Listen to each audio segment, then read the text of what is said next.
সম্প্রতি গতকাল একটি হত্যাকাণ্ড ঘটেছে। খুবই দুঃখজনক বাংলাদেশের জন্য। এই ফ্যাসিবাদের এত পতনের পর এই হত্যাকাণ্ড প্রমাণ করে ফ্যাসিবাদ আমার মাথা চাড়া দিয়ে উঠার চেষ্টা করছে। 2006 সালের 28 অক্টোবরে লগি বৈঠার সারা পৃথিবীবাসীকে দেখিয়ে মানুষ হত্যা করে খুনি হাসিনা বাংলাদেশের ফ্যাসিবাদের সূত্রপাত ঘটিয়েছিল। সেই তাদের অব্যাহত রেখে বিডিআর হত্যাকাণ্ড, শব্দ চত্বরে আলেম ওলামাদের উপর হত্যাকাণ্ড, জামাত নেতৃবৃন্দের হত্যাকাণ্ড, সকল দেশপ্রেমিক হত্যাকাণ্ডের মধ্য দিয়ে খুনি হাসিনা তার ফ্যাসিবাদকে কায়েম রেখেছিল। একজন ব্যক্তি এবং একজন পরিবারের কাছে সারা বাংলাদেশের মানুষকে জিম্মি করে রেখেছিল। কিন্তু 24 জুলাই আগস্টের বিপ্লবে ছাত্র জনতা রাজপথে নেমে এসে তারা তাদের বুকের তাজা রক্ত ঢেলে দিয়ে বাংলাদেশকে ফ্যাসিবাদ মুক্ত করেছে। আমরা ফেরাউন দেখিনি, ফেরাউনের গল্প শুনেছি। আমরা নমরুদ দেখিনি, নমরুদের গল্প শুনেছি।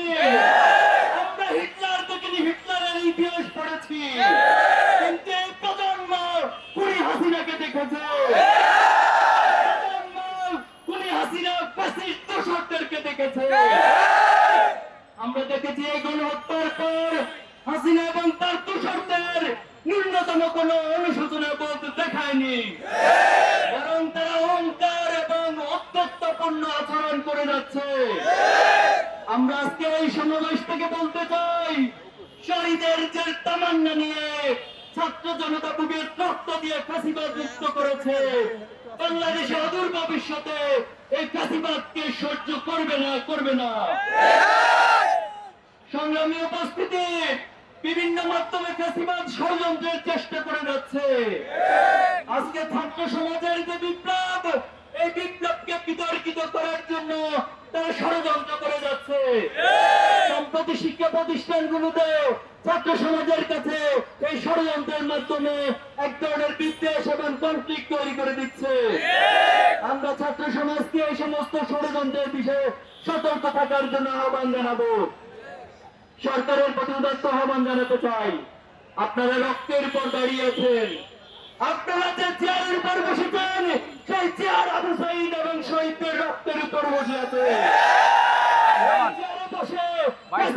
পক্ষে যদি কোন ধরনের কার্যক্রম পরিচালনা করেন, এই ছাত্র জনতা তার উত্তম জবাব দিবে। আপনারা অতি দ্রুত বিচারের ব্যবস্থা গ্রহণ করুন। বিচারের ধীরগতি লক্ষ্য করছি আমরা। সেই সাথে মামলা বাণিজ্যের মধ্য দিয়ে এক ধরনের দোষর নব্য ফ্যাসিস্ট আসামিদেরকে জামিন দেওয়ার তথ্য আমরা পেয়েছি। আমরা আবারও বলছি, ছাত্র জনতা কোনোভাবে বসে থাকবে না এই সমস্ত কার্যক্রম থেকে। সংগ্রামী উপস্থিতি, আজকে যে প্রজন্ম, এই প্রজন্মকে আপনারা বোকা ভাববেন না। আমাদের ইসলামী ছাত্র শিবিরকে আদর্শ দিয়ে মোকাবেলা না করে বারবার চেতনার চাপ দিয়ে মোকাবেলা করার চেষ্টা করা হয়েছে। আমাদের প্রথম কেন্দ্রীয় সভাপতি শহীদ মীর কাসেম আলী ভাইকে, বাংলাদেশের এই রত্নকে তারা ফাঁসি দিয়ে বিচারিক হত্যাকাণ্ড ঘটিয়েছে। এই প্রজন্ম সেদিন প্রোপাগান্ডার মাধ্যমে সেটাকে সহ্য করেছে, কিন্তু আজকের প্রজন্ম আর এই সমস্ত চেতনার কাজকে সহ্য করবে না।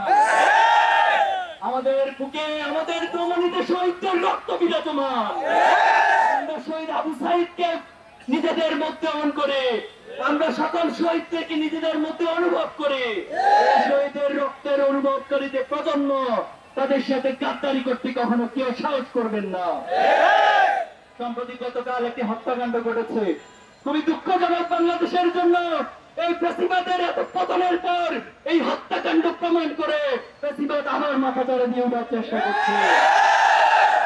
ছাত্র জনতা, আমরা আগামীর বাংলাদেশকে গড়তে চাই। আমরা এই বাংলাদেশকে একটি সমৃদ্ধ বাংলাদেশ হিসেবে গড়তে চাই। এই প্রজন্ম তারা সততা, দক্ষতা, দেশপ্রেমের মধ্য দিয়ে বাংলাদেশকে গড়তে চায়। আমরা ইব্রাহিমের উত্তরসূরি, আমরা ইসমাইলের উত্তরসূরি, আমরা শাহজালাল শাহপরানের উত্তরসূরি, আমরা সালাউদ্দিন আইয়ুবীর উত্তরসূরি, সাব্বির আইয়ুব থেকে শুরু করে শেষ পর্যন্ত শহীদ আব্দুল্লাহ পর্যন্ত সকল শহীদের উত্তরসূরি।